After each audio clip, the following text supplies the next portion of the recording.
तर तुम्हाला वाटेल काय इस्कॉन सासवडमध्ये न्यूज चॅनल उघडलं आहे की काय, उत्तर काशी टेनल रेस्क्यू मिशन. तर तसं काही नाही आहे.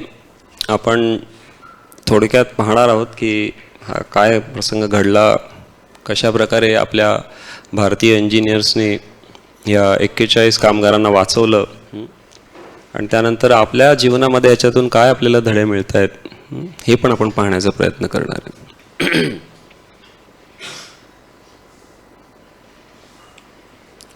तर हा जो बोगदा होता हा कशासाठी बनवला गेला होता किंवा याचं जे अजून कम्प्लिशन झालं नव्हतं तो काय ह्याचं प्रकरण आहे. तर चारधाम रोड प्रकल्पामध्ये 2018 सालीच हा प्रकल्प सुरू केलेला आहे की चारधामचे सर्व जे धाम आहेत ते चांगल्या रस्त्याने जोडायचे.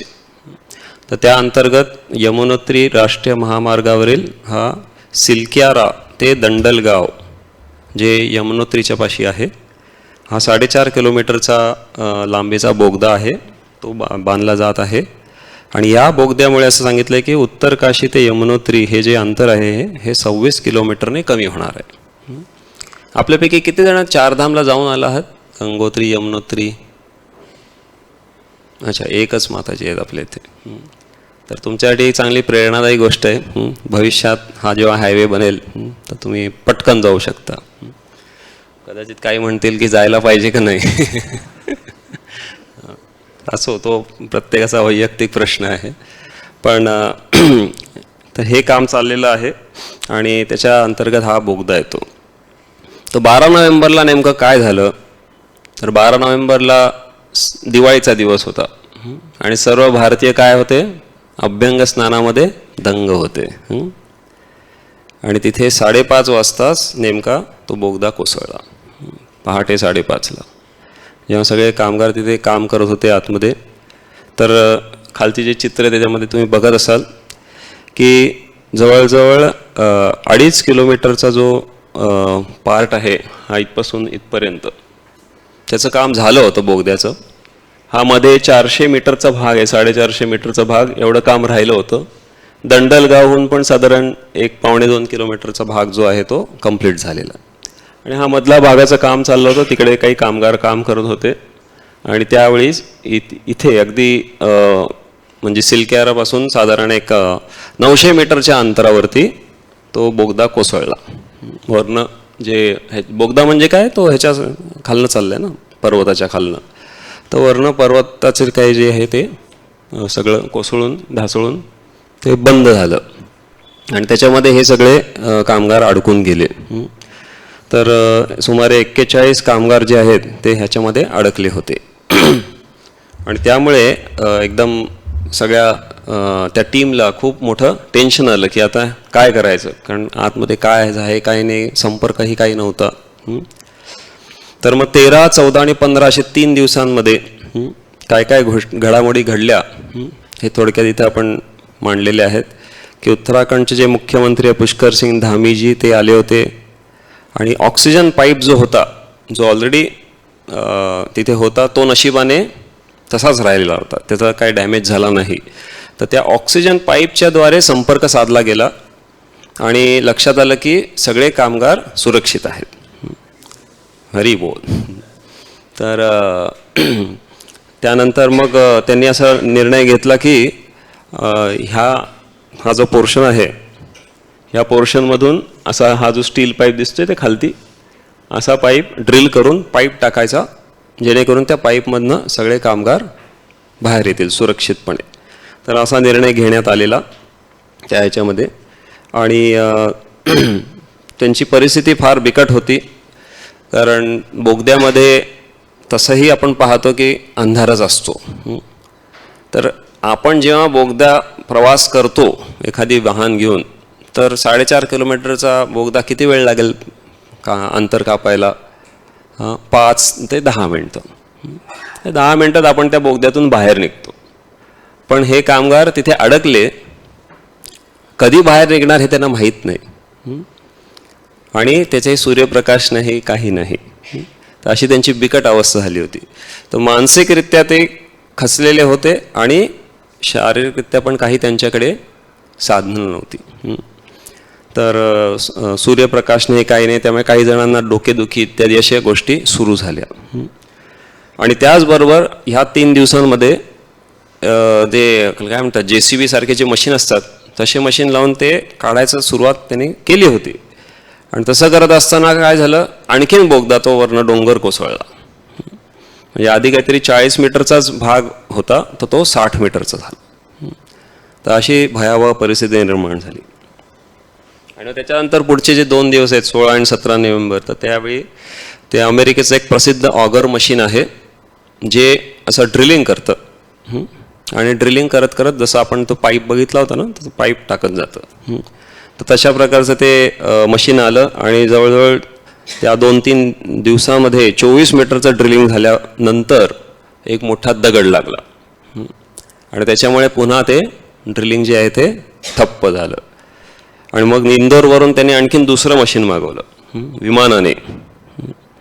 तर आपण विचार करू शकतो की केवढा प्रयास करण्यात येत आहे या कामगारांना वाचवण्यासाठी. आणि त्यानंतर ते मशीन आलं, पण हा दगड असल्यामुळे पुढे काही काम सुरू झालं नाही.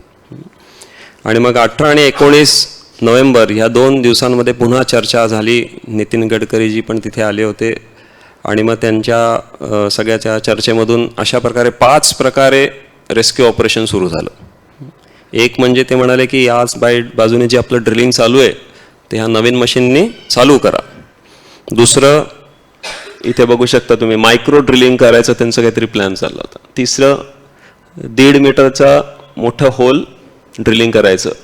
चौथं आणखीन मोठं एक होल इथे ड्रिलिंग करायचं जिथे एकदम कामगार अडकलेले होते.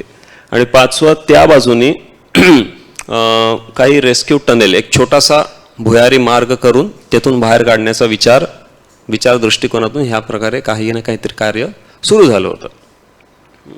आणि मग ऑगर मशीन पुन्हा एकदा ते त्यांनी ड्रिलिंग ह्या बाजूने सिल्केराच्या बाजूने सुरू केलं. त्यानंतर 20 नोव्हेंबरला हे जगप्रसिद्ध बोगदा स्पेशालिस्ट आहेत अंडरग्राऊंड कन्स्ट्रक्शनचे, अर्नॉल्ड डिक्स म्हणून, जे ऑस्ट्रेलियन आहेत. तर ह्यांना विशेष भारत सरकारने आमंत्रण दिलं की तुम्ही आम्हाला या परिस्थितीमध्ये मदत करायला आहे.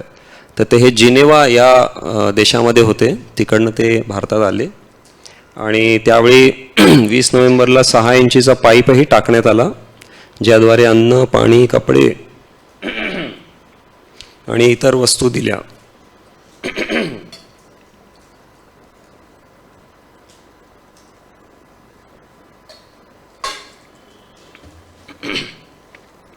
आणि जेव्हा हे अर्नॉल्ड डिक्स त्या ठिकाणी पोचले तर सगळ्यांना ही एक नवीन आशा मिळाली की आता काहीतरी होऊ शकतं.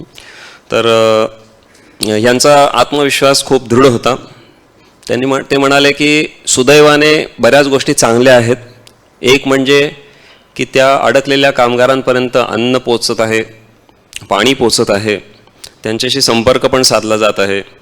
त्याच पिरियडमध्ये नवीन फोन लाईन जोडून आणि एक काय म्हणतात त्याला एंडोस्कोपीचा कॅमेरा जो मेडिकल फील्डमध्ये वापरला जातो तो कॅमेरा त्या पाईपमधनं टाकून त्यांच्या सगळ्या घरच्यांना अडकलेल्या कामगारांचं दृश्य दाखवलं गेलं.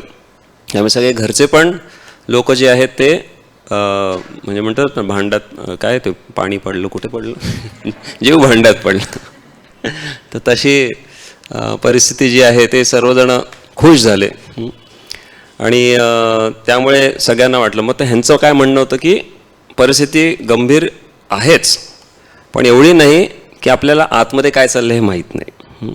तर त्याच्यामुळे आपण घाई गडबड करून काहीतरी वेड्यासारखं करण्याच्या ऐवजी शांतपणे असा मार्ग काढू की ज्याद्वारे आपण सगळ्या या कामगारांना लवकरात लवकर सोडवू शकतो. कारण घाई गडबड करून काहीतरी केलं, आपल्याकडे वेळ भरपूर आहे त्यांचं म्हणणं होतं. कारण कामगारांपर्यंत सर्व वस्तू पोचत आहेत, ते काही उपासमारीनं मरणार नाही आहेत किंवा ऑक्सिजन मिळत आहे त्यामुळे त्याच्याही द्वारे मरणार नाही आहेत. ज्या बेसिक मूलभूत गरजा आहेत त्या सगळ्या पुरवल्या जात होत्या. फक्त एकच गोष्ट नव्हती ती म्हणजे सूर्यप्रकाश. तर त्यामुळे त्यांनी हा मुद्दा सगळ्यांना सांगितला, इंजिनियर लोकांना, की आपण शांतपणे विचार करून योग्य तो निर्णय घेऊया. आणि त्याद्वारे हे पूर्ण एक्सपर्ट असल्यामुळे त्यांनी बऱ्याच टेक्निकल गोष्टी सांगितल्या आणि त्याच्याद्वारे मग त्यांच्या मार्गदर्शनाखाली पुढची कामं सुरू झाली. आणि मग ते ऑगर मशीन जे होतं ते त्याचं काम चालू राहिलं. तर 21, 22, 23, 24 ह्या 4 दिवसांमध्ये त्याचं ड्रिलिंग सुरू होतं. आणि 45 मीटर ड्रिलिंग आज झाल्यानंतर पुन्हा दुसरा एक अडथळा निर्माण झाला. तो काय की त्या ठिकाणी काही लोखंडी सळ्या अडकल्या होत्या. तर पुन्हा आता कसं असतं तुम्हाला माहिती असेल तर लोखंड जे आहे हे दुसऱ्या पदार्थाला कापू शकतं, पण लोखंडाला लोखंड कापण्यासाठी एक वेगळ्या प्रकारचं लोखंड लागतं. तर हे ड्रिलिंग मशीनचं लोखंड नाही चालत. तर त्याच्यामुळे काय झालं ते तिकडे पुन्हा ठप्प पडलं. आणि हे यावेळी दुसऱ्यांदा जे ठप्प पडलं ते साधारण ठप्प नाही पडलं, तर त्याचा मोठा डॅमेज झाला. त्या मशीनचा डॅमेज झाला. त्या मशीन आतमध्ये त्याचं जे ड्रिलिंग बीट होतं ते सगळं अडकून गेलं. आणि पूर्णपणे सगळ्या लोकांना पुन्हा एकदा चिंता उत्पन्न झाली की आता काय होणार आहे. कारण जवळजवळ 12 मीटरच राहिले होते. 12 मीटर क्रॉस केलं असतं तर कामगारांपर्यंत पोचणार होते. म्हणजे अजून पुढच्या 1 दिवसामध्ये कदाचित ते काम झालं असतं. पण दुर्दैवाने अशी घटना घडली. मग त्यांचे पुन्हा चर्चासत्र सुरू झाले. आणि 25 नोव्हेंबरला त्यांनी असा विचार केला की वरून होल पाडण्याचं काम आता जोरात सुरू केलं पाहिजे. मग असे आपण बघितलं 5 प्रकार जे होते त्यातलं एक होतं की वरून होल पाडायचं आहे. तर मग ते काम जोमाने सुरू करा असा निर्णय घेण्यात आला. आणि 26 नोव्हेंबरला जे मशीनच्या आतमध्ये तुकडे अडकले होते ते काढण्यासाठी प्लाझ्मा कटिंग मशीन मागवलं आणि ते तुकडे कट करून बाहेर काढले. आणि 26 नोव्हेंबरला मग शेवटी रॅट होल मायनिंग एक्सपर्ट ह्या लोकांना बोलवलं. तर हे काय प्रकार आहे बेसिकली हे कुठल्याही कन्स्ट्रक्शन कामामध्ये ह्याचा उपयोग केला जातो ज्या ठिकाणी कुठलेही मशीन पोचत नाही. तर त्यावेळी लोक स्वतः मनुष्य म्हणजे जाऊन त्याच्या हातात हत्यारं घेऊन ड्रिलिंग मशीन किंवा अशा वस्तू घेऊन तो आत जातो आणि ते मॅन्युअली सगळ्या गोष्टी बाहेर काढतो. तर ही रॅट होल मायनिंग हे म्हणजे बेसिकली काय जसं उंदीर करतो. तर उंदीर कसा डोंगर पण पोखरतो असं म्हणतो आपण, है ना. तर त्या प्रकारे ही एक टेक्नॉलॉजी आहे. आणि असं म्हणतात की ही बुंदेलखंड प्रदेशात ह्याची सुरुवात झाली भारतामध्ये. आणि 1500 वर्ष ही जुनं तंत्रज्ञान आहे. आणि पूर्वीच्या काळी कुठलंही हत्यार न घेता हे सर्व खोदकाम करत असे. आणि आता त्यांच्याकडे थोडीफार काही हत्यारं हातात होती. आणि त्यांना सांगितलं की तुम्हाला 36 तास दिले जात आहेत, तर ह्याच्यामध्ये तुम्ही हे सगळं उरलेलं 12 मीटर जे आहे ते काम पूर्ण करा. तर आपल्या सगळ्यांनी कदाचित बरेच हे वगैरे सगळे व्हिडिओ बघितले असतील की कशा प्रकारे त्यांनी हे काम केलं आणि ते पटापटा सगळ्या वस्तू बाहेर काढल्या. आणि बरोबर 24 तासांमध्ये त्यांनी हा 12 मीटरचा जो हे आहे तो पूर्ण केला. आणि 28 नोव्हेंबरला तो जो व्यक्ती होता पहिला तो जाऊन तिथे आतमध्ये पोचला आणि त्यांनी मग एक एक व्यक्तीला बाहेर काढलं. तर अशा प्रकारे म्हणतात की भारताच्या कामगिरीमध्ये अजून एक यशोगाथेमध्ये अजून एक पुस्तक किंवा एक पान जोडलं गेलेलं आहे. नुकतंच आपण पाहिलं चंद्रयानचं यश भारताला प्राप्त झालं आणि त्यानंतर ही एक मोठी कामगिरी झालेली आहे. तर खरोखरच हे प्रशंसनीय आहे. कारण एवढे सगळेजण वेगवेगळ्या प्रकारच्या टीम एकत्र आल्या होत्या आणि त्यांनी एकत्र येऊन हे कार्य केलं, संपन्न केलं. त्याच्याचबरोबर जसं आपण पाहिलं की तो ऑस्ट्रेलियन जो व्यक्ती होता इंजिनियर अर्नॉल्ड डिक्स, तर ह्याचंही फार मोलाचं मार्गदर्शन होतं आणि त्या सगळ्यांच्या द्वारे हे संपन्न झालं. आणि त्या ठिकाणी सांगितलं होतं की हे बाबा बौख नाग यांचं मंदिर स्थापन करण्यात आलं. तर उत्तर काशीमधले हे देवता आहेत, ग्रामदैवत आपण म्हणू शकतो. जसं आपल्या प्रत्येक गावात एक एक देव असतो तसं त्यांचं ग्रामदैवत हे बाबा बौख नाग आहेत. तर त्यांचं मंदिर तिकडे स्थापन करण्यात आलं होतं. आणि दररोज प्रत्येक व्यक्ती काम करायच्या अगोदर मंदिरामध्ये दर्शन घेऊन आशीर्वाद घेऊनच काम करायला जात असे. आणि एवढंच नाही तर हे अर्नॉल्ड डिक्स जे होते हे पण एवढे प्रभावी झाले की तेही जवळजवळ 3 वेळा त्या मंदिरात जाऊन आले. आणि सगळं कार्य संपन्न झाल्यानंतर पुन्हा आपण पाहतोय ते खालती जो फोटो आहे त्याच्यामध्ये ते त्या पुजारीसोबत बसून त्यांच्या प्रार्थना अर्पण करतात. तर अर्नॉल्ड डिक्सचा जेव्हा इंटरव्ह्यू घेतला गेला तेव्हा त्यांनी सांगितलं की माझं असं म्हणणं होतं की आपण शांतपणे हे कार्य संपन्न करायचं आणि वेळ आपल्याकडे आहे, त्यामुळे ख्रिसमसपर्यंत ह्या लोकांना आपण मुक्त करू शकतो असा विचार आहे.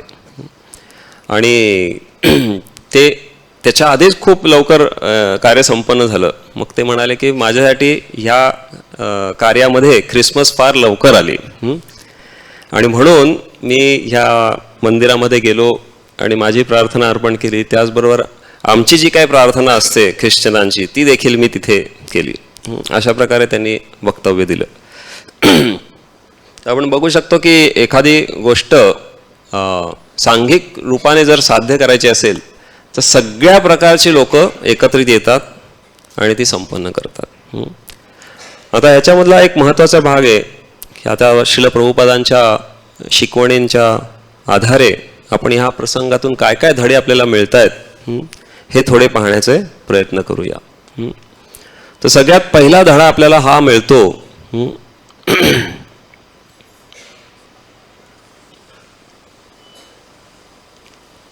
तर सगळ्यात पहिला धडा आपल्याला काय मिळतो की आपण पाहिलं या ठिकाणी की ते ऑगर मशीन असेल समजा तर ते किती करोडोंचंच असेल, मला वाटतं लाखांच्या पेक्षा करोडोंमध्ये असेल किंवा खूप महाग असेल, लाखांमध्ये असेल.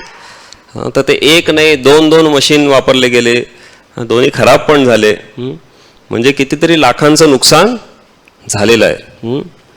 त्याचबरोबर मी जसं सांगितलं की ते दुसरं मशीन जे आहे ते इंदोरवरून आणलं होतं आणि विमानाने आणलं होतं, म्हणजे तो एक वेगळा खर्च विमानाने आणण्याचा. असे हे तर आपल्याला बाह्य दृष्टीने दिसणारे खर्च आहेत. ते मोठे मोठे पाईप आणले स्टीलचे, किती मोठा खर्च झालेला आहे. कशासाठी? 41 कामगारांना वाचवण्यासाठी. पण जरा सखोलतेने विचार करा की शरीर एवढं महत्त्वाचं आहे का की त्याच्यासाठी एवढे लाखो रुपये खर्च करणं गरजेचं आहे? खरोखर शरीर एवढं महत्त्वाचं आहे का? नाही आहे. शरीरात असणारा जो व्यक्ती आहे त्याला वाचवण्यासाठी एवढी धडपड झालेली आहे. जसं आपण पाहतो आपण रस्त्यावर चाललो असो आणि आपल्याला दिसलं की आपल्या मित्राचा किंवा जवळचा कोणत्यातरी व्यक्तीचा ॲक्सिडेंट झाला, मोटरसायकलवरून पडला आणि फार मोठा ॲक्सिडेंट झाला, तर आपण मोटरसायकल पहिले गॅरेजमध्ये नेतो का माणसाला हॉस्पिटलमध्ये नेतो? तर आपल्या हे जे शरीर आहे ना, वास्तविक रूपामध्ये हे शरीर ज्या गोष्टीने बनलंय ना, पंचमहाभूत ज्याला म्हणतात, याचं जर केमिकल कॉम्पोजिशन किंवा विघटीकरण केलं, ॲनालिसिस केलं, तर ह्याच्यामध्ये काय काय रसायनं आहेत याचं विघटीकरण केलं समजा, तर समजा एक 10-15 रसायनांची नावं येतील आणि या रसायनांची जर किंमत काढली तर किती येईल? काय 200 रुपये, 500 रुपये किंवा फार तर 1000 रुपये येईल. आजकालच्या कोविड नंतरच्या वाढलेल्या महागाईनुसार.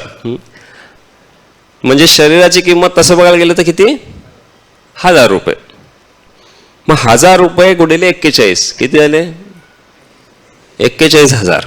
मग 41,000 रुपये वाचवण्यासाठी एवढे लाखो रुपये खर्च कोणी करेल का? याचा अर्थ काय आहे की त्या पलीकडे काहीतरी आहे म्हणून एवढे सगळे परिश्रम घेतले गेलेले आहेत. तर त्यामुळे सगळ्यात पहिला धडा आपल्याला हा मिळतो की आपण शरीर नाही, आत्मा आहोत. आणि म्हणून आपल्यापैकी प्रत्येकाने केवळ शरीरासाठी कार्य न करता आपला म्हणजे आत्म्याचा विकास कसा होईल ह्यासाठी देखील कार्य केलं पाहिजे. हा सगळ्यात महत्त्वाचा धडा आपल्याला या शिकवणीतून, ह्या प्रसंगातून प्राप्त होतो. तर दुसरा महत्त्वाचा धडा असा आहे श्रील प्रभुपाद सांगतात, दुःख औषधम तदपि दुःखम. प्रल्हाद महाराजांच्या शिकवणीमध्ये येतं हे. आपण पाहतो दुःख औषधम तदपि दुःखम म्हणजे काय, की काहीतरी आपल्या जीवनात दुःख आलेली असतात, त्याचं आपण औषध शोधायला जातो, त्याचा उपाय शोधायला जातो.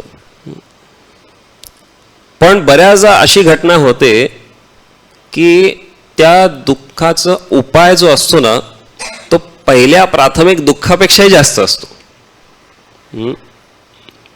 तर इथं आपण काय पाहतोय की इथं काय प्रयास चालला होता की उत्तर काशीपासून यमुनोत्रीला पोचण्यासाठी मार्ग जरा कमी करावा, पटकन पोचायला पाहिजे. म्हणजे एक दुःख कमी करण्यासाठी हे कार्य चाललेलं होतं. पण त्याचा परिणाम काय झालं, मोठं दुसरं दुःख निर्माण झालं. एवढंच नाही, असं तर मी असं पण ऐकलंय की हा बोगदा जेव्हापासून काम झाले सुरू तेव्हापासून आतापर्यंत 5 वेळा कोसळलाय. ही 5वी वेळ होती. आपण समजू शकतो की कुठल्याही प्रकारचा दुःखाचा उपाय ह्या भौतिक जगामध्ये आपण कितीही शोधायचा प्रयत्न केला तरी तो दुःखदायीच ठरतो. आपण पाहतो की माणसाने प्रवास करण्यासाठी पूर्वी बैलगाडी वापरत होते, घोडागाडी वापरत होते. तर त्याच्यामुळे काय व्हायचं, पोचायला लागणारा जो वेळ आहे तो थोडा जास्त लागत असे. किंवा त्याच्यानंतर थोडासा विकास झाला आणि मग सायकल आली. तर सायकल आणि मोटरसायकल याच्यामध्ये आपण फरक समजू शकतो. मोटरसायकल खूप फास्ट जाते, सायकल हळूहळू जाते. पण त्याचा दुष्परिणाम काय झाला, काय दुष्परिणाम झाला मोटरसायकल आणि मोटर गाड्यांचा? ॲक्सिडेंट व्हायला लागले, अजून प्रदूषण वाढलं, अजून व्यक्तीचा खर्च वाढला. अजून एक आदिनाथ सांगतोय की लोकांना व्यायाम करण्यासाठी जिममध्ये जावं लागलं. आधी सायकलिंग केलं की आपोआप व्यायाम व्हायचा. किंवा बाकीच्या गोष्टींमध्ये चालत रस्त्याचा माणूस चालत तर आणखीन जास्त चांगलं. पण या सगळ्या गोष्टींमध्ये काय झालं, हे झालं. अजून एक गोष्ट घडते,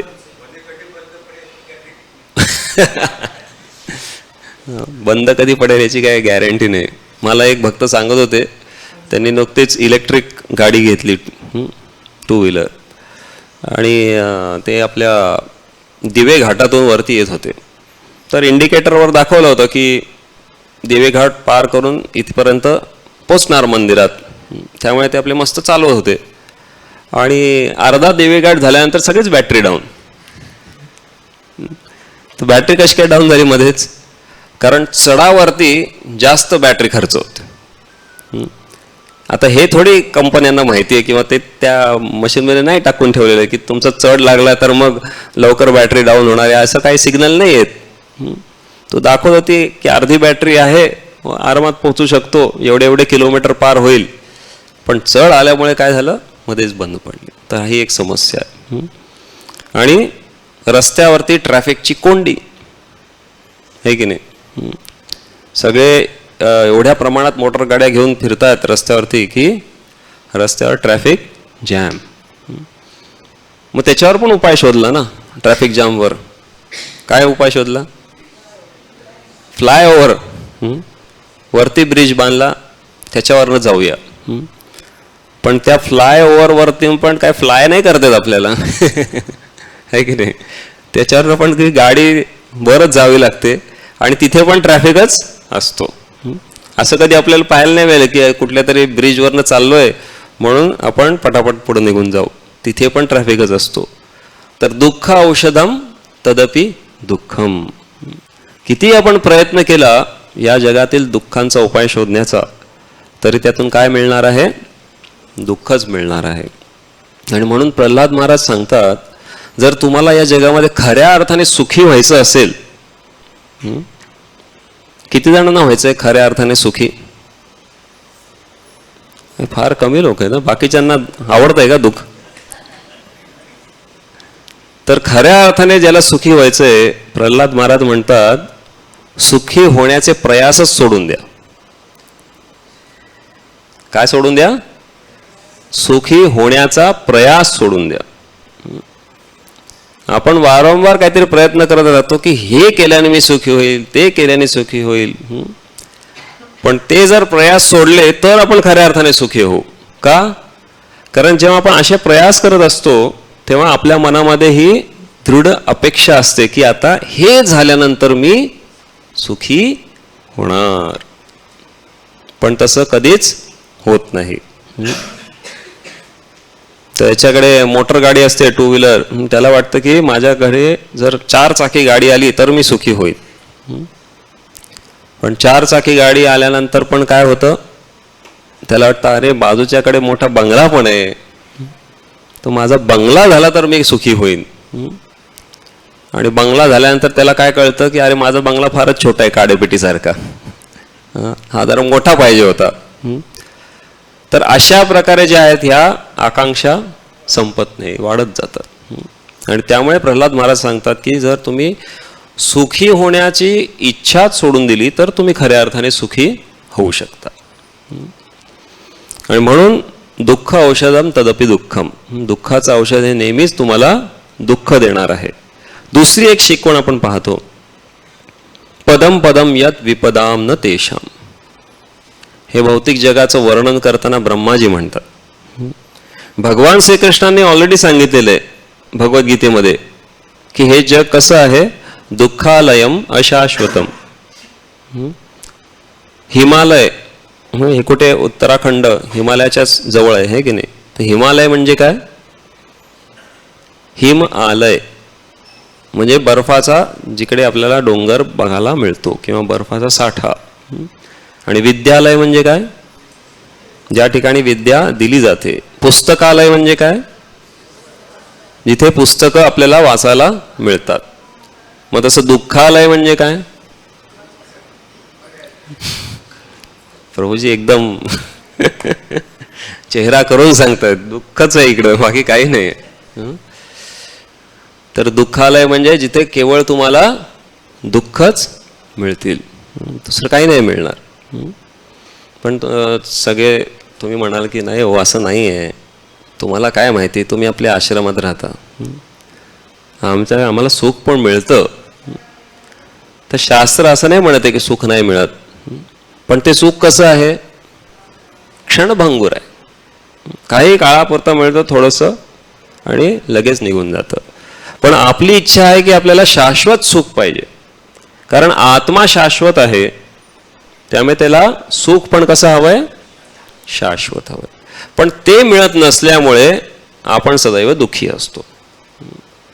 तर ह्यासाठी या जगाला दुःखालय म्हटलेलं आहे, कारण यामध्ये तुम्हाला कधीही शाश्वत सुख मिळणार नाही. तर ब्रह्माजी म्हणतात ह्या भौतिक जगाबद्दल, पदम पदम यत विपदाम न तेषाम,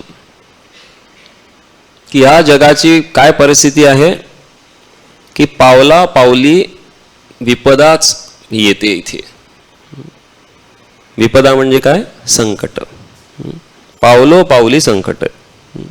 जसं आपण बघितलं आता की हे कामगार नेहमीप्रमाणे कामाला गेले. त्यांच्या ध्यानी मने स्वप्नातही नव्हतं की असं काहीतरी होऊ शकेल, पण एवढं मोठं संकट ओढून आलं. त्याचप्रमाणे आपण पाहतो बऱ्याचदा वेगवेगळ्या अशा घटना घडतात की ज्याचा कधीच कोणी विचार केलेला नसतो. नुकतंच काही महिन्यांपूर्वी मला एक घटना ऐकायला मिळाली, खूपच भयावह होती ती. म्हणजे आज पण मी त्या ऐकतो तो मला म्हणजे विचार करतो तो अंगावर काटा येतो की एक पती पत्नी चालले होते जेजुरीच्या दिशेने आणि अचानक एक झाड पडलं, वीज पडली का काहीतरी झालं आणि ते झाड पडलं आणि त्या दोघांवरच पडलं नेमकं ते. तर पदोपदी विपदा. आपण कसली आपली काही गॅरंटीच नाही आपल्याला. आज आपण इथे शांतपणे बसलोय मंदिरामध्ये हे समजून की आपण आश्रित आहोत किंवा सुरक्षित आहोत, पण उत्तर काशीचा जसा तो बोगदा कोसळला तसं स्लॅब कधीही पडू शकतो. घाबरू नका, आपल्या इंजिनियर साहेबांनी चांगली प्रिकॉशन घेतली आहे, त्यामुळे हा पडणार नाही. पण मी सांगतोय तुम्हाला की विपदा कधीही कुठेही येऊ शकते, त्याची काही गॅरंटी नाही आहे. जसं मागे खूप वर्षांपूर्वी मला वाटतं 92 का 95 साली खिल्लारीचा भूकंप झाला होता. किती? 93. बरीच चांगली स्मृती आहे सगळ्यांची, श्लोक लवकर लक्षात राहतील.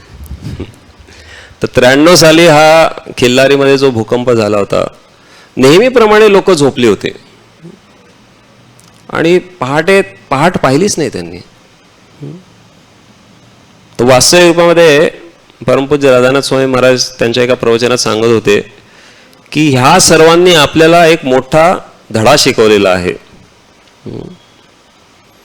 की कशा प्रकारे आपण आपल्या जीवनात सदैव सतर्क राहायला पाहिजे.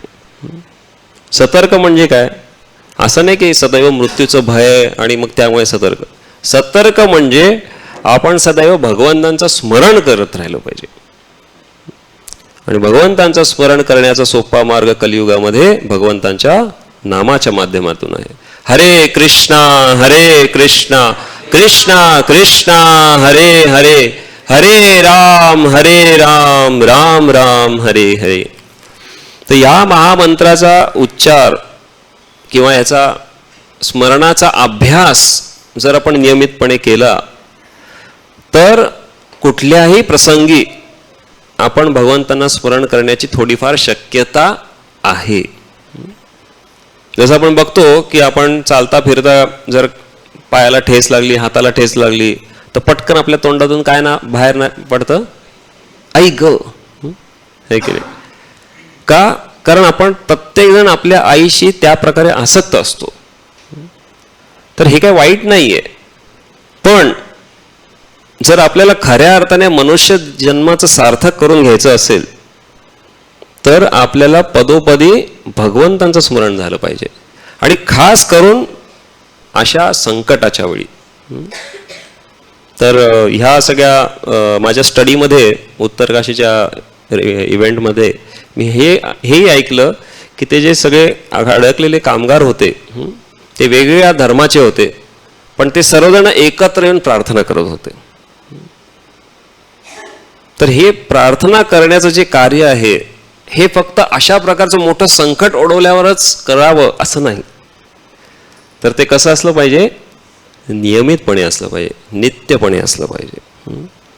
त्याद्वारे आपण आपली भगवंतांच्या प्रती कृतज्ञता व्यक्त करू शकतो. तर त्यामुळे ह्या जगामध्ये पावलोपावली संकट असल्यामुळे आपण आपल्या जीवनामध्ये सतर्क राहायला पाहिजे. सतर्क राहायला पाहिजे म्हणजे सदैव भगवंतांचं स्मरण कसं करू शकतो ह्याचा विचार केला पाहिजे. तर मग पायाला ठेस लागल्यानंतर हरे कृष्णा मुखातून आलं पाहिजे किंवा रामकृष्ण हरी असं मुखातून आलं पाहिजे. ह्याचा पण अभ्यास आपल्याला करायला शिकलं पाहिजे.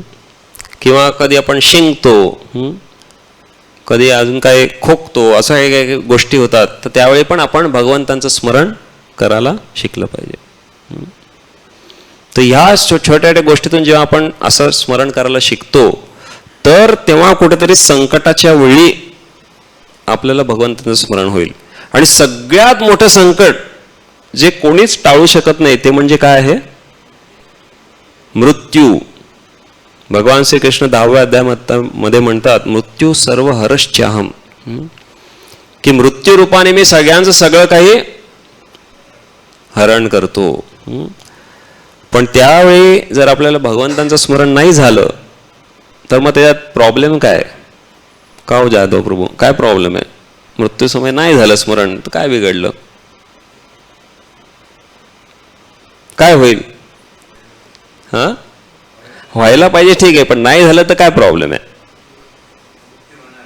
मृत्यू होणारच. आणि मग पुढे काय होणार? परत जन्म. जर मृत्यू समय भगवंताचं स्मरण नाही झालं तर काय होणार? परत जन्म. जसं आपण पाहिलं की हे कामगार सगळे त्या ह्याच्यामध्ये बोगद्यामध्ये अडकले होते. पूर्ण अंधकार होता, सूर्याचा प्रकाशही नव्हता. असंच मातेच्या गर्भामध्ये आपल्याला राहावं लागेल. जर भगवंतांचं स्मरण नाही झालं मृत्यूच्या समयी तर पुन्हा उत्तर काशीच्या बोगद्यात जावं लागेल. म्हणजे मातेच्या गर्भामध्ये जावं लागेल. 9 महिने राहावं लागेल. परत जन्म घ्यायला लागेल. आणि जरी तुम्ही म्हणालात मागच्या जन्मात मी फार मोठा इंजिनियर होतो, डॉक्टर होतो, रिपोर्टर होतो, अमका होतो, ढमका होतो, तरी पण नवीन जन्मामध्ये तुम्हाला ABCD पासूनच सुरुवात करायला लागेल. क ख ग घ पासूनच सुरुवात करावी लागेल. तुमच्या मागच्या जन्माच्या डिग्र्या तुम्हाला काही कामाला येणार नाही. एक प्रसंग असा घडला होता.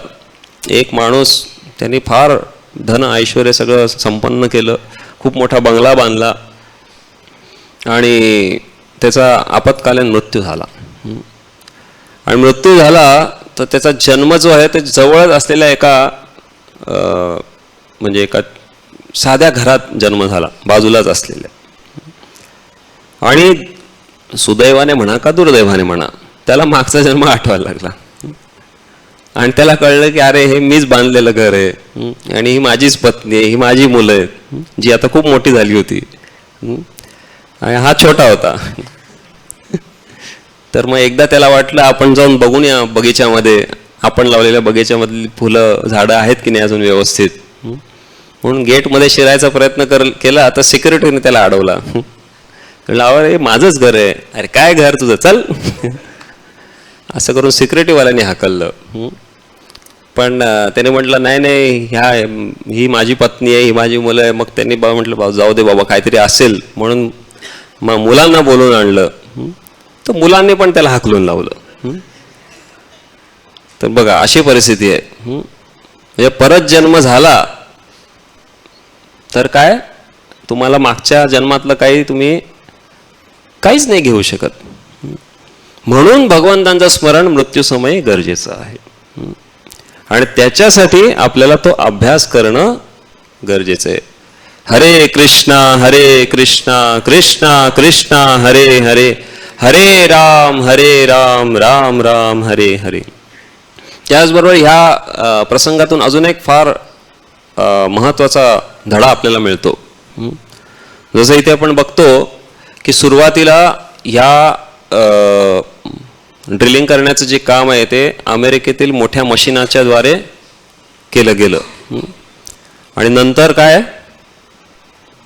नंतर कशाद्वारे, एकदम सिंपल टेक्नॉलॉजी, काय हाताने.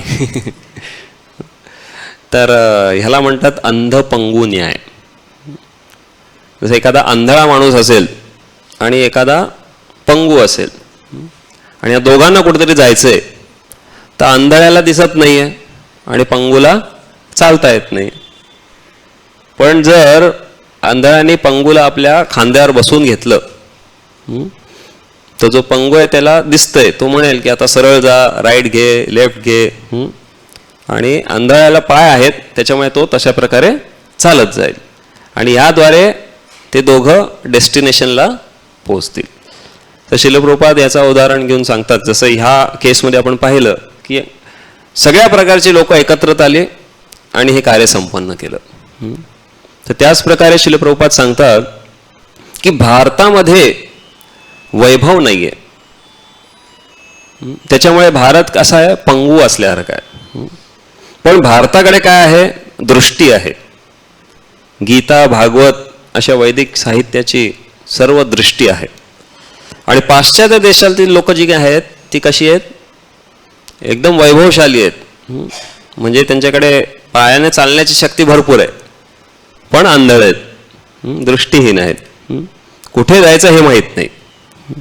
प्रभुपाद काय म्हणायचे की जर ईस्ट अँड वेस्ट जर एकत्रित आले तर मग ते योग्य दिशेला जाऊ शकतात आणि मोठं काहीतरी कार्य करू शकतात.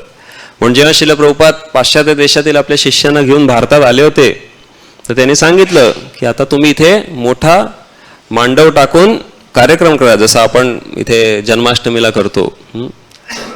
आणि त्यांनी त्यांचं अमेरिकन टेक्नॉलॉजी वापरून मोठे मोठे तंबू बांधले आणि श्रील प्रभुपादांनी तिथे भारतीयांना आपल्या गीताचं ज्ञान प्रदान केलं. तर अशा प्रकारे अंध पंगू न्याय ह्याचा उपयोग करून श्रील प्रभुपादांनी पूर्ण जगभरामध्ये प्रचार केला. श्रील प्रभुपाद की.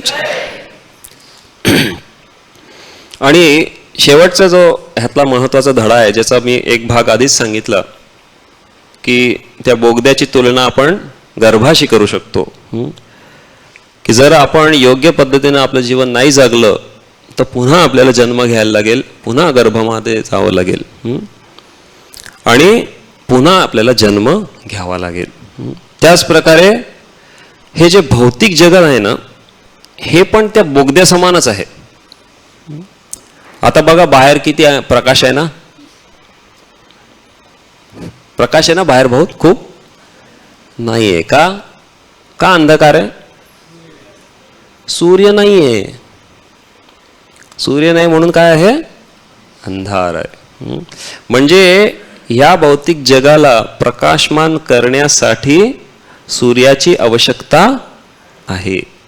सूर्य नसेल तर पूर्णच अंधकार आहे. तर त्याच प्रकारे वास्तविक रूपामध्ये जसं ह्या सगळ्या कामगारांना वाचवण्यासाठी एवढा मोठा बोगदा वगैरे खणून तो तिथली लोक आली आणि मग त्यांना तो खऱ्या अर्थाने प्रकाश दिसला, तशाच प्रकारे या भौतिक जगामध्ये भगवान श्री कृष्ण 5000 वर्षापूर्वीच आपल्या धामामध्ये निघून गेले. भागवतामध्ये एक सुंदर श्लोक येतो, कृष्णे स्वधामोपगते धर्मज्ञानादिभिः सह कलौ नष्टदृशामेष पुराणार्को धुनोदिताः. या श्लोकामध्ये म्हटले की भगवान श्री कृष्ण आपल्या स्वधामामध्ये निघून गेले. कसे? कृष्णे स्वधाम उपगते धर्म ज्ञान आदि भी सह. तर भगवंत धर्म ज्ञान इत्यादी जे काही गोष्टी आहेत ह्या सगळ्या घेऊन आपल्या धामामध्ये निघून गेले. कधी गेले निघून? कलियुगाच्या सुरुवातीला. मग कलौ नष्ट दृश्यामेश, कलियुगातील जी लोक आहेत ज्यांची दृष्टी पूर्णपणे नष्ट झालेली आहे, अशा लोकांना काय आसरा आहे किंवा काय आशा आहे? त्यांच्यासाठी आशेचा किरण काय आहे? पुराणार्को धुनोदितः. तर भागवत पुराण जे आहे ते अर्क, अर्क म्हणजे काय? सूर्य. सूर्याचं एक नाव आहे अर्क. तर पुराण अर्क अधुनोदिताः, त्याचा भागवत पुराणाचा उदय झालेला आहे सूर्याप्रमाणे. आणि हा भागवताचा प्रकाश जो आहे हाच ह्या भौतिक जगातील लोकांना तारणार आहे. तर या प्रकारे आपण हा महत्वाचा जो भाग आहे हा समजून घेऊ शकतो. तर यामध्ये आपण पाहिलं की दुःख औषधम तदपि दुःखम पदम पदम यद विपदाम न तेषाम अंधपंगू न्याय आणि बोगदा गर्भ आणि भौतिक जग. मग सुटकेची आशा काय आहे? तर भागवताचा प्रकाश किंवा गीता भागवताचा ज्ञान हेच एकमेव वस्तू आहे जी आपल्याला ह्याच्यातून सोडवू शकते.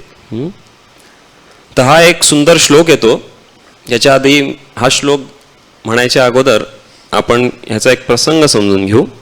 जसं मी आत्ताच तुम्हाला सांगितलं की भगवान श्रीकृष्ण धर्म ज्ञान इत्यादी घेऊन आपल्या धामात निघून गेले. आणि हा प्रसंग घडल्यानंतर युधिष्ठिर महाराजांनी हस्तिनापूरवरून अर्जुनाला सांगितलं की तुम्ही द्वारकेमध्ये जा आणि द्वारकावासी यदुवंश हे काय करतायत हे जाणून घ्या. भगवान श्रीकृष्ण काय करतायत हे जाणून घ्या, असं म्हणून अर्जुनाला ते पाठवतात. आणि ज्यावेळी अर्जुन इथे द्वारकेला पोचतात तेव्हा त्यांना कळतं की इथे तर महासंग्राम झाला आणि यदुवंशाने एकमेकांना संपवून टाकलं. भगवान श्रीकृष्ण देखील या धामातून निघून गेले. आणि बराच काळ अर्जुन हे दुःख एकटेच झेलत होते आणि त्यांना कळत नव्हतं काय करायचं. आणि इथे युधिष्ठिर महाराज वाट बघतायत की कधी अर्जुन परत येतील. त्यावेळी काय आजच्यासारखी सोय नव्हती की पोचल्या पोचल्या व्हॉट्सअप, मी पोचलो, आता मी जेवलो, आता मी झोपलो. तर अशी काही सोय नव्हती. त्याच्यामुळे जेव्हा मेसेंजर येईल तेव्हाच काहीतरी माहिती प्राप्त होईल. तर युधिष्ठिर महाराज चिंतेत होते. पण युधिष्ठिर महाराज हे कोण आहे? धर्मराज आहेत. आणि त्यांनी एकंदर पाहिलं ज्या काही ज्याला म्हणतात अपशकुन, ती अपशकुन पाहिली आणि त्यांना लक्षात आलं की वास्तविक काहीतरी अनिष्ट अशी गोष्ट घडलेली आहे. आणि त्यांच्या मनामध्ये विचारायला लागलं, काय कदाचित भगवान श्रीकृष्ण तर आपल्या धामात निघून गेले नाहीत ना, अशी मनामध्ये पाल चुकली. आणि नंतर अर्जुन परत आले. आणि अर्जुन आल्यानंतर त्यांचा सुकलेला चेहरा पाहूनच युधिष्ठिर महाराजांनी त्यांना अनेक प्रश्न विचारले की तू काही चूक केली का, धर्मानुसार काही केलं नाहीस का, अधर्म काही कार्य केलंस का, इत्यादी इत्यादी असे बरेच प्रश्न युधिष्ठिर महाराज विचारतात. आणि ते प्रश्न विचारल्यानंतर मग अर्जुन बोलायला सुरुवात करतात की कसं भगवंतांनी आमच्यावर सदैव कृपा केलेली आहे, विविध स्थानांमध्ये कसं भगवंतांनी आम्हाला वाचवलं, लहानपणापासून जेवढे आमच्यावर अत्याचार होत गेले त्या सर्व परिस्थितींमध्ये भगवंतांनी आम्हाला वाचवलं. दुर्वासा मुनीपासून जो निर्माण झालेला संकट होतं त्यापासून वाचवलं, द्रौपदीचं वस्त्रहरण होण्यापासून वाचवलं, असे ते भरपूर मोठी लिस्ट सांगतात. आणि ते म्हणतात शेवटी हा श्लोक, कृपया हा माझ्या मागे म्हणा, देशकालार्थयुक्तानि हृत्तापोपशमानि च हरन्ति स्मरतश्चित्तं गोविंदाभिहितानि मे. तर या ठिकाणी अर्जुन म्हणतायत की आता मी केवळ नाव I am attracted to those instructions imparted to me by the personality of Godhead, because they are impregnated with instructions for reliving the burning heart in all circumstances of time and space. तर इथे अर्जुन म्हणतात की मी आता भगवंतांनी मला जे उपदेश दिले होते त्या उपदेशाचा आसरा घेत आहे, त्याद्वारे माझी सांत्वना करून घेत आहे. कारण सर्व परिस्थितींमध्ये भगवंतांचे हे उपदेश जे आहेत हे सर्व प्रकारच्या लोकांना सांत्वना देऊ शकतात. तर कोणते भगवंतांचे उपदेश भगवंतांनी अर्जुनाला दिले होते?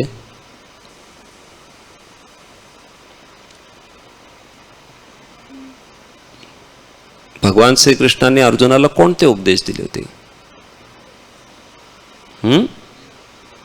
श्रीमद भगवद गीता.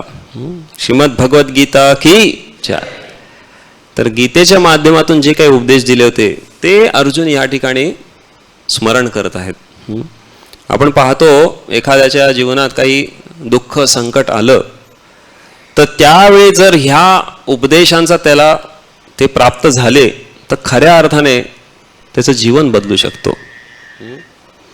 ह्याची अनेक अशी विविध प्रसंग आहेत. आता आपल्या सर्वांना माहिती आहे की दरवर्षी ह्या डिसेंबर महिन्यामध्ये गीता जयंती होते. म्हणजे ती एकादशी मोक्षदा एकादशी, ज्या दिवशी भगवान श्रीकृष्णांनी भगवद्गीता अर्जुनाला सांगितली, त्याला गीता जयंतीही म्हणतात किंवा मोक्षदा एकादशी. आणि त्या अनुषंगाने पूर्ण जगभर आपले सर्व भक्त जे आहेत हे काय करतात? भगवद्गीतेचं वितरण करतात. जास्तीत जास्त लोकांपर्यंत जाऊन भगवद्गीता त्यांना देण्याचे एक कार्य करतात.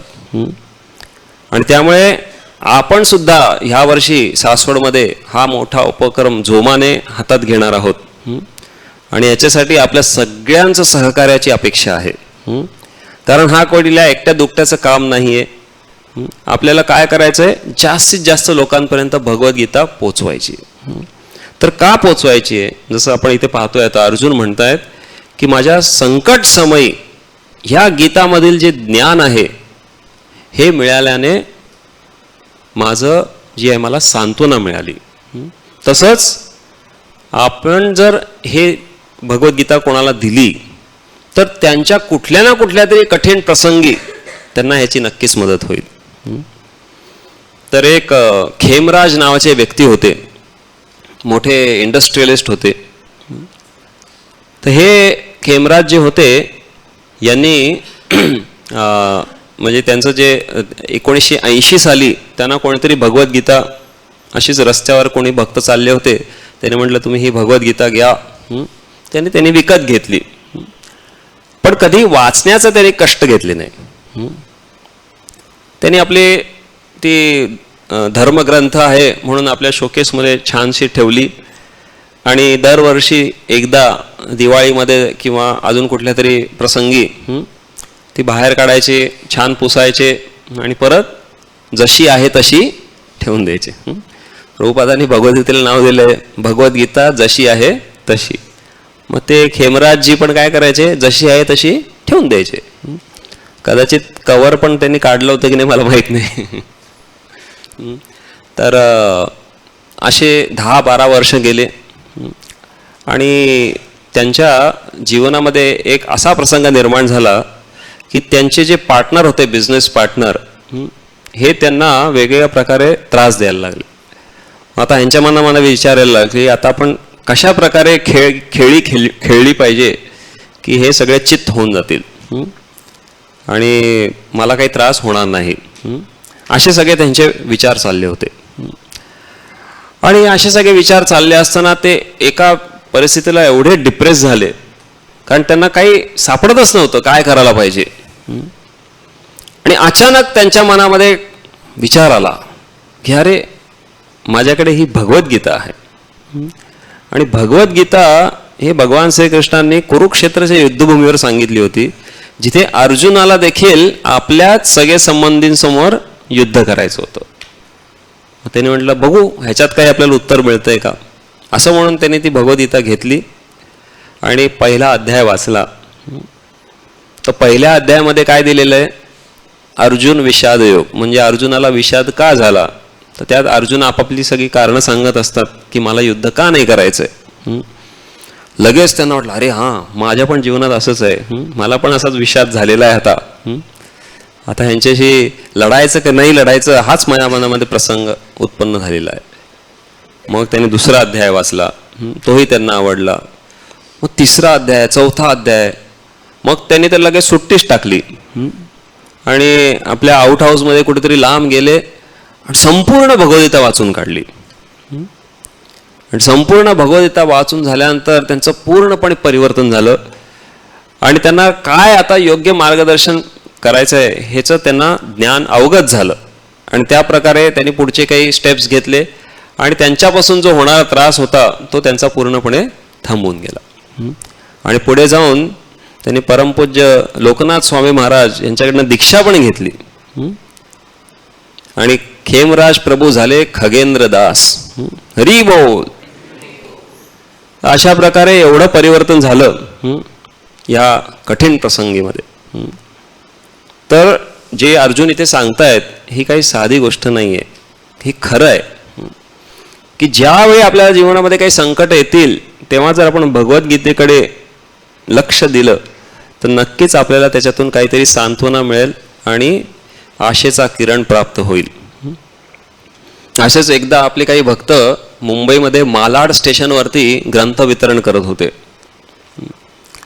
आणि ते ग्रंथ वितरण करत असताना एक भक्तांनी पाहिलं की त्यांच्या दिशेने एक एकदम असा विचित्र दिसणारा व्यक्ती, जी खूप दाढी वाढली आहे, केस वाढलेले आहेत आणि बरेच दिवस त्यांनी आंघोळ पण नाही केलेली आहे असं दिसत होतं त्याच्या दृश्यावरून.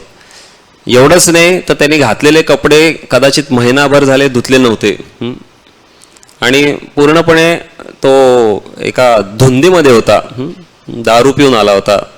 तर लांबूनच वास येत होता, दुर्गंध येत होता. आणि हे भक्त विचार करायला लागले अरे हा येतोय, काय उद्देश असेल ह्याचा. कदाचित हा आपल्याला मारायला तर येत नाही ना. तर पण तरी त्यांचं कार्य सुरू होतं आणि मग तो धावत असं म्हणजे पटापट चालत चालत चालत ह्या भक्तापाशी आला आणि तो म्हणाला एकदम सोज्वळ शब्दांमध्ये, मला तुमचे धन्यवाद द्यायचे. तर ह्या भक्ताला आश्चर्यच वाटलं. त्याला वाटत होतं हा मारायला बिरायला येतोय का काय, कारण त्याचं रूपच असं होतं. कधी कधी आपण बघतो ना रस्त्यामध्ये असे काही काही लोक येतात, आपल्याला फार भीती वाटते, पण नंतर ते काहीतरी दोन चांगलेच शब्द बोलून निघून जातात. तर हा पण एकदम सोजवळपणे म्हणतो की मला तुम्हाला धन्यवाद द्यायचे. विचारतो की काय बाबा असं काय झालं, तुला का धन्यवाद द्यावेसे वाटतात. तो लगेच सांगतो ॲक्च्युली मी आहे ना मोठा खुनी आहे, आत्तापर्यंत 3 मर्डर करून चुकलो आहे. हे ऐकून आपल्या भक्त आणखीनच घाबरतात आणि ते लगेच आपल्या खिशामध्ये असलेली ही मोठा एक नान चाकूसारखा एक चाकू पण दाखवतात आणि हे बघा घेऊनच फिरतोय मी. तर मग भक्त म्हणतात मग काय झालं काय नेमकं. तर म्हणतात काल मी एका मिशनवरती होतो, मिशनच्याच गोष्टी चालल्यात, अजून एक मिशन.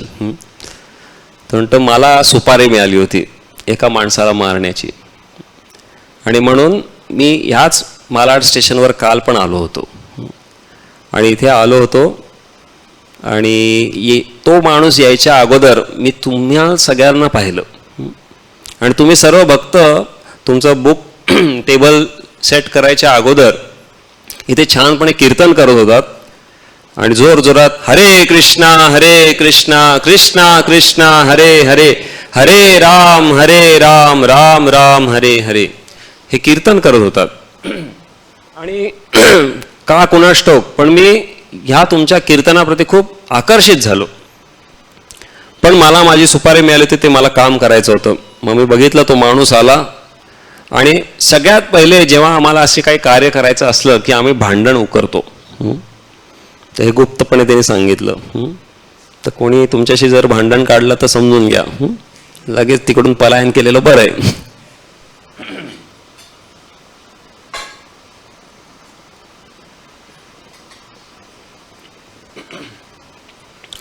तर ते म्हणलं की मी अशा प्रकारे त्याच्याशी भांडण काढलं आणि ती वेळ आली होती की आता मी मला मारायचं आहे, पण का कोणास ठाऊक म्हणे माझा हात चाकूपाशी जातच नव्हता.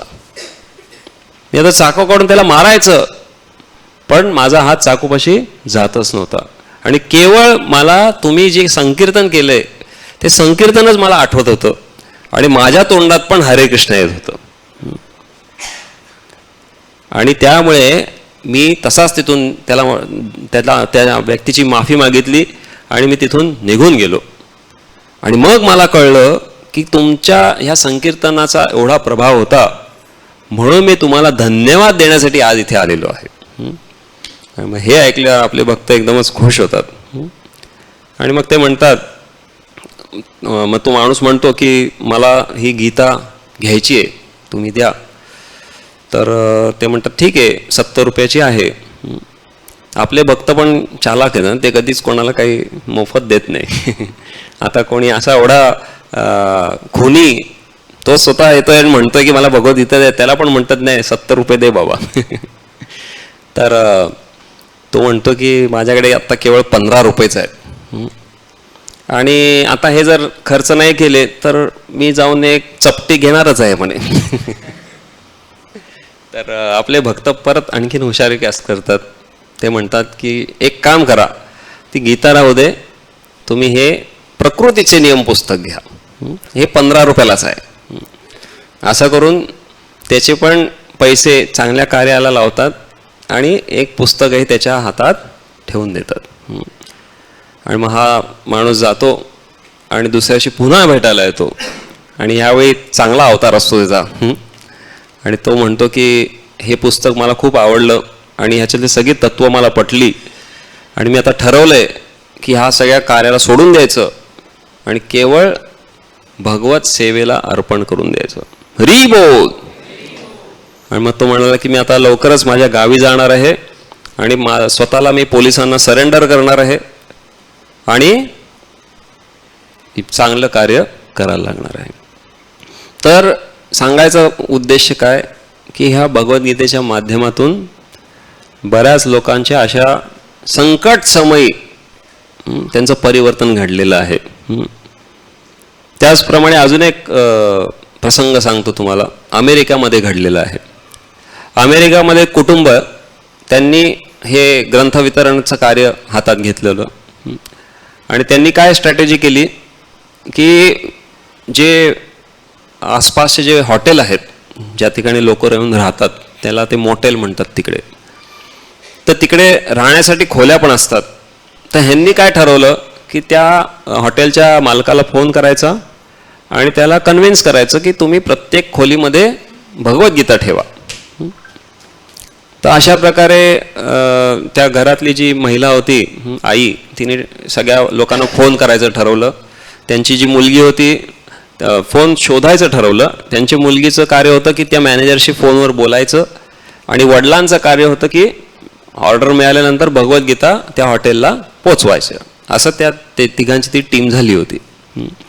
मग ह्या आईने भरपूर हॉटेलांची यादी शोधून काढली आणि एका हॉटेलमध्ये त्यांनी फोन लावला आणि सांगितलं की असं असं आहे, तर तुम्ही ह्या गीता ठेवा. तर तो ॲक्च्युली भारतीयच माणूस होता, पण त्यांनी म्हटलं नाही नाही, मला काही इंटरेस्ट नाही याच्यामध्ये, आणि फोन ठेवून दिला. तर हे भक्त पण, आपले भक्त फार हे चिवट असतात, ते लवकर सोडत नाही कोणाला. त्यावेळी त्यांनी एका आपल्या मैत्रिणीला सांगितलं की तू जाऊन त्या मॅनेजरला भेटून ये. मग त्यांची मैत्रीण जाऊन मॅनेजरला भेटून आली आणि त्यांनी सगळं एक्सप्लेन केलं. तर त्यांनी काय ॲग्री नाही केलं, पण त्यांचा जो बाहेर असिस्टंट होता त्याला समाव काहीतरी थोडीशी आस्था निर्माण झाली आणि त्यांनी एक भगवद्गीताची कॉपी त्या माताजींकडनं घेतली आणि हे आले. आणि बरेच दिवस झाले त्यानंतर त्याच हॉटेलच्या मॅनेजरचा यांना फोन आला, कारण त्यांनी त्यांच्या भगवद्गीतेमध्ये ते पान लावूनच ठेवलं होतं, for more copies please contact. मग त्यांना फोन आला आणि त्यांनी सांगितलं की आम्हाला आमच्या प्रत्येक रूममध्ये भगवद्गीता ठेवायची आहे. त्यामुळे मग किती रूम्स आहेत तुमच्या हॉटेलमध्ये? त्यामुळे 250. त्यामुळे ठीक आहे, आम्ही घेऊन येतो. त्यामुळे पण झालं काय असं? त्यामुळे तुम्ही घेऊन या, मग सांगतो म्हणे. मग ते 250 कॉपी घेऊन गेले. तिघही जण गेले, कारण त्यांना एवढा आनंद झाला की अचानक जो नाही म्हणत होता तो हॉटेलचा मालक आता हो म्हणायला लागलाय. त्यांनी सांगितलं की एक दिवशी एक विचित्र व्यक्ती आमच्या हॉटेलमध्ये आला आणि तो पूर्णपणे असा डिस्टर्ब होता पूर्णपणे. आणि त्याने पटापट चेक इन वगैरे केलं आणि रूमवर जाताना मासिक किंवा एखादं पुस्तक घ्यायचं म्हणून त्या क्लार्कच्या म्हणजे असिस्टंटच्या टेबलवरची गीताच उचलून तो निघून गेला. त्याला माहीत नव्हतं काय गीता आहे का काय, बघितलं नाही ते काही नाही, असं उचललं आणि गेला. आणि तो गेला आणि त्यांनी बाहेर डू नॉट डिस्टर्ब असा बोर्ड लावून ठेवला रूमच्या बाहेर की आता मला कोणी डिस्टर्ब करू नका. आणि दुसऱ्या दिवशी सकाळी तो मुलगा परत बाहेर आला आणि बाहेर येऊन त्यांनी त्या माणसाला मॅनेजरला सांगितलं की हे जे पुस्तक आहे ना, हे कुठे मला सांगा, मला पाहिजे, माझ्या स्वतःसाठी एक कॉपी पाहिजे. तर ते म्हणे काय झालं काय असं, का तुला अचानक ह्याची कॉपी हवी आहे? मग तो म्हणतो की ॲक्च्युली मी तुमच्या हॉटेलमध्ये आत्महत्या करायला आलो होतो आणि माझं पूर्ण प्लॅनिंग झालेलं होतं. खुर्ची मांडलेली होती, फॅनला लटकवून त्यांनी फास पण लावून ठेवलेला होता, सगळं झालं होतं.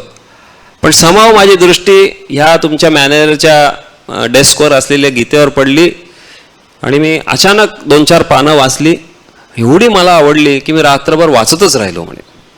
आणि मी आता आत्महत्या करण्याचा प्लॅन सोडून दिलेला आहे. हरी बोल. आणि त्यामुळे मला ह्याची एक कॉपी हवी आहे. तर ह्या प्रकारे आपण बघू शकतो, अशा अनेक प्रसंग आहेत, घटना आहेत ज्यामध्ये लोकांचं परिवर्तन घडलेलं आहे केवळ काही वेळ ह्या गीतेच्या स्पर्शाच्या द्वारे. असं पण नाही आहे, काही घटना अशा पण घडलेल्या आहेत की बराच दीर्घकाळ गेल्यानंतर परिवर्तन घडलेलं आहे. अशा पण काही घटना आहेत. जसं खूप काही वर्षांपूर्वी आमचे वडील इथे आहेत, तर त्यांनाही भगवद्गीता एका व्यक्तीनं दिली होती. डोंबिवली गावामध्ये, तेव्हा गावच होतं ते. तर त्यांनी पण अशी सहज घेतली. त्या व्यक्तीनं म्हटलं तुम्ही घ्या, मग ह्यांनी घेऊन ठेवली. पण त्याला किती वर्ष लोटले. आणि त्या भगवद्गीतेचा मला तर एवढं काही आठवत नाही आमच्या घरात कोणी वाचत होतं, पण तीही जशी आहे तशी शोकेशमध्ये होती. आणि त्याचबरोबर अशी वर्ष लोटली आणि येणं प्रकारेनं मी इस्कॉनमध्ये वळलो आणि त्याच्यानंतर भक्तांशी संग झाला.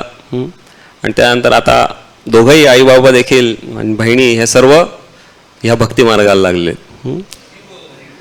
तर सांगण्याचं इथं उद्देश काय आहे हा समजून घ्या. इथे काय मला माझ्या कुटुंबाचा गौरव करायचा असातला भाग नाही आहे. प्रभुपादांचा गौरव आहे. काय की ती भगवद्गीता जरी नुसती घरामध्ये राहिली तरी त्याचा प्रभाव कधी ना कधीतरी होणार आहे. त्यामुळे आपण बऱ्याचदा विचार करतो भगवद्गीता वितरण करताना, अरे हा व्यक्ती घेईल का, तो व्यक्ती घेईल का, अशी निगेटिव्ह फिलिंग ठेवून नाही जायचं. आपण एकदम कॉन्फिडन्सने जायचं की आपण ज्याला भेटणार आहोत त्याला काही ना काहीतरी आपण आज द्यायचंच. जसं आपण बघतो काही सेल्समन असतात, ते किती हुशार असतात. काय गोष्टी सांगतात. ते दरवाज्यावरती येतात, हे की नाही, ठकठक करतात आणि म्हणतात हे घ्या ते घ्या, म्हणे हे नसेल तर तसं बघा, असं बघा, तसं बघा, असं करून करून काही ना काहीतरी ते आपल्या हातात टेकवतात. तर असंच एक भक्त पाश्चात्य देशामध्ये ग्रंथ वितरण करत घराघरामध्ये फिरत होते. तर फिरता फिरता काय झालं, त्यांनी एका घरामध्ये ठकठक केलं आणि म्हटले की माझ्याकडे खूप चांगले ग्रंथ आहेत, कृपया तुम्ही हे घ्या. तर तिथून आवाज आला त्या मातांचा. त्या म्हणाल्या की मला नको म्हणे तुमची पुस्तकं, माझ्याकडे एक पुस्तक आहे आणि मी केवळ तेच पुस्तक वाचते आणि मला जर त्याच लेखकाचं पुस्तक मिळालं तरच मी घेणार आहे, त्यामुळे मला तुमची कुठली पुस्तकं नको आहेत. ते म्हणे नाही हे त्याच्यापेक्षा चांगलं आहे, तुम्ही बघा तर घरी एकदा. ते नाही मला बघायचं पण नाही आहे तुमच्या पुस्तकांकडे. मग शेवटी हा एवढा म्हणजे विचार करायला लागला की नेमका असा कुठला हा लेखक आहे की ज्यांची पुस्तकं प्रभुपादांपेक्षा ह्यांना आवडली आहेत, जरा बघूया तरी आपण. म्हणून त्याने म्हटलं तुमच्याकडे असलेलं पुस्तक दाखवता का. मग त्या माता म्हणजे त्यांनी आत घेतलं घरामध्ये. तर घरामध्ये घेतल्यानंतर बघितलं तर त्यांचं जे बुक शेल्फ होतं, जिथे पुस्तकं ठेवायची सगळं रिकामं होतं. म्हणजे काय की एकेकाळी त्यांच्याकडे भरपूर पुस्तकं होती, फक्त एकच पुस्तक त्या शेल्फमध्ये होतं.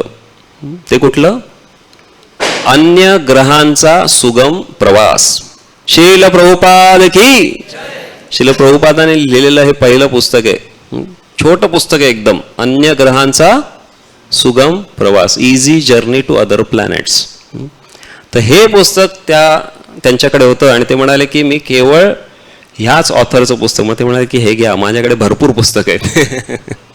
आणि असं करून त्यांना भरपूर पुस्तकं दिली. तर सांगायचा दृष्टिकोन हा आहे की या येणाऱ्या एका महिन्यामध्ये आपण सर्वांनी हा एक संकल्प करू. ह्या वर्षीचं आपलं कॅम्पेन आहे ते आपण इकडेच बघूया.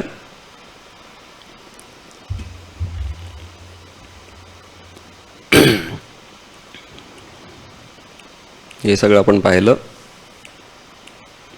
तर हे कसं करायचं आहे म्हणा, घर घर गीता, हर घर गीता, घर घर गीता. तुम्ही दुसरी लाईन म्हणायची, हा, घर घर गीता, घर घर गीता, घर घर गीता. हे आपलं कॅम्पेन आहे. आपण यावर्षी घर घर तिरंगा फडकवलाय, आता घर घर मध्ये गीता पोचवायची आहे.